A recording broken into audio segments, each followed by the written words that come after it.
who has been sitting here watching us, and Peter Hennessy, you have been guiding us through this. Goodness knows what we'd have done without you these past few days. You're too kind. I'm in a state of complete confusion. I wish I could help you. Really? Well, the Constitution is so molten, really, in so many ways, even on questions about these immediate by-elections.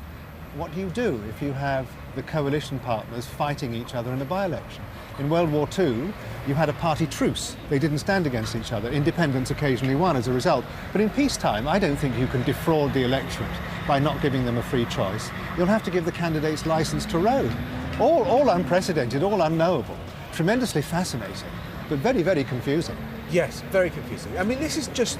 I felt I was trying to learn a new language, or I am trying to... We are, all of us. Yeah, I kind of can't... The set phrases that I've had for all sorts of occasions just don't seem appropriate. It's time for us to mint some new cliches. Yeah. It's not easy. It's not easy. We're shedding the habits of a lifetime, both as observers, reporters, and as is the political class. But is it too soon to talk about a new politics? Yes, the coalition deal has been struck, and that is historic in itself.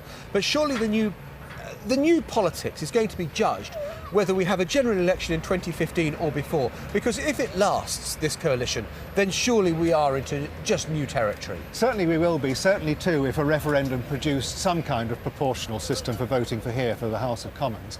The whole DNA of the British political system would be changed. But what's fascinating at the moment is, and I'm sure the people coming across this stand are reflecting it, when they're on automatic pilot, they're on the old politics. Tribalism disguised as philosophy, tribalism disguised as high-mindedness. It's going to be extremely difficult for them to shed the habits of a lifetime. And also there will be people who will be excluded by this. They'll feel excluded even if they put a brave face on it in public. There's going to be 5 fewer leading Conservatives with cabinet seats, for example, and that will happen right down through the 100 or so ministers. And it's... John Biffin, at the end of Mrs. Thatcher's time, for example, he had a wonderful phrase. He talked about the revenge of the unburied dead. Many of the people who brought her down were on her own backbenches. Because unlike in other professions, if you're expunged or purged, you don't go away, you hang around on the backbenches. And as a parliament lengthens, the number of resentful people always increases. Yes, it's only human. The has-beens and never will-be's. Exactly, and the human factors are simply not going to change because we've got a coalition. And it's so unusual for us, for our political nervous system, that it's very hard to adjust to it. There's nobody left alive who was a minister on the 23rd of May 1945 when the last coalition disbanded. There may be 1 or 2 civil servants left who were very junior then or in their 90s. But there's nobody to advise on it. And Scotland, of course, is a help, as is Wales.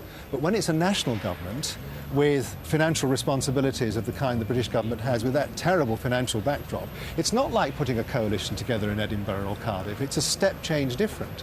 And there are all sorts of moving parts now, which is extremely hard to get hold of. And what does the civil service have to do that is different from what it has done before on previous occasions? Well, the civil service in some ways is quite good at this, because when it's dealing with Europe, it practices what we call brokerage politics rather than command politics, because it has to, because there are 26 other countries involved.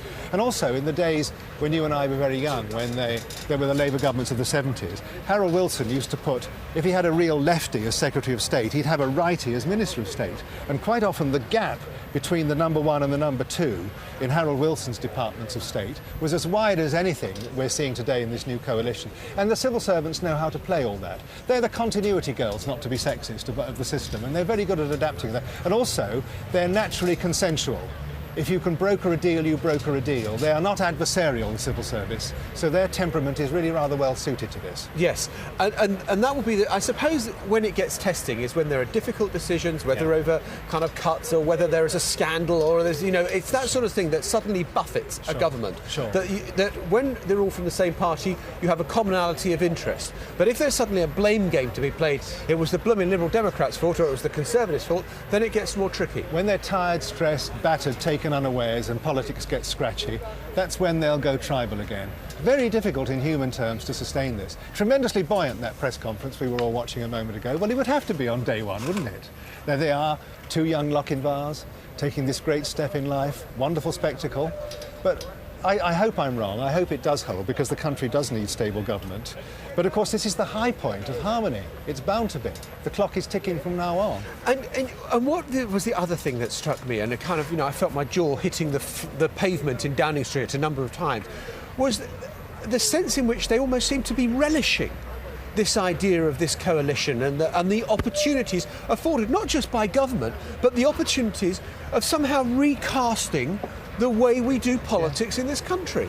The two young men, Cameron and Clegg, were like foals frisking in a paddock, loving every minute of it. And of course, every party leader in private can be very resentful about the activists, the more tribal of the activists. And you've got the perfect alibi for not listening to those really rather inflamed political souls that can be often the bane of your life within your own party. You can say to them with the classic line, of course I'm with you, but of course, because it's a coalition, we can't really do that. That'll have to remain an aspiration. It's a wonderful alibi, as Oscar Wilde would have called it, the perfect Bunbury for political leaders. Peter, while I've got you here, a quick thought on the Parliamentary Labour Party, which must be kind of feeling pretty glum, I would imagine, today. Well, it's very important you have a viable opposition. And it would be very, very harmful indeed to the quality of our political life if Labour went into a civil war. If it does, it won't be a civil war like the 1980s, which was shot through with ideology. It'll be faction fighting. But this is the time for them to keep their nerve and really to concentrate on the needs of opposition, because it's very unhealthy. It was terribly unhealthy both in the Thatcher years and in the Blair years, when the opposition was using all its nervous energy, tearing each other's entrails out rather than opposing, because the British system of government does depend on both a loyal and an effective opposition. So I hope over there, as they're meeting, that they're not lining up for some terrible fight which will put a match to their nervous energies and diminish their gifts as an opposition. Peter, so grateful to you. Peter Hennessy, thank you ever so much for being with us.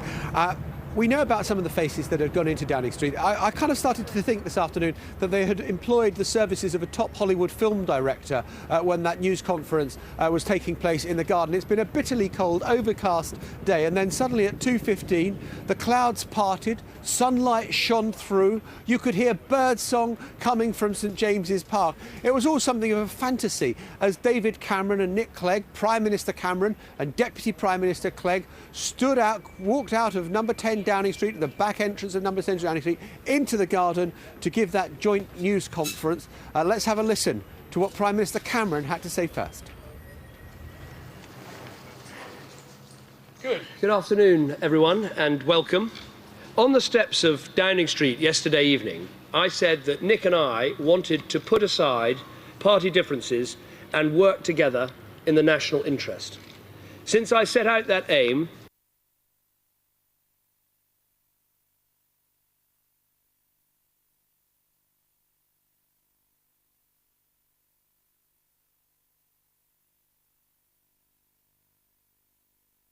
And he said, yes, that is a very important signal, because he